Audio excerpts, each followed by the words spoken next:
ఎంత బాధ్యత పెరిగిందో మనం ఒక్కసారి గుర్తుపెట్టుకోవాల్సిన అవసరం ఉంది.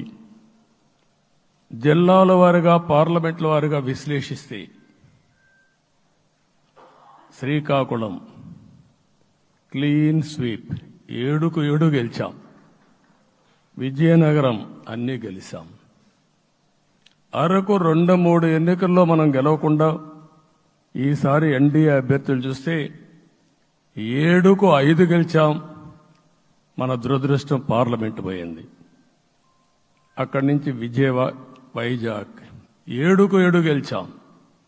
అనకాపల్లి 7కు 7 గెలిచాం.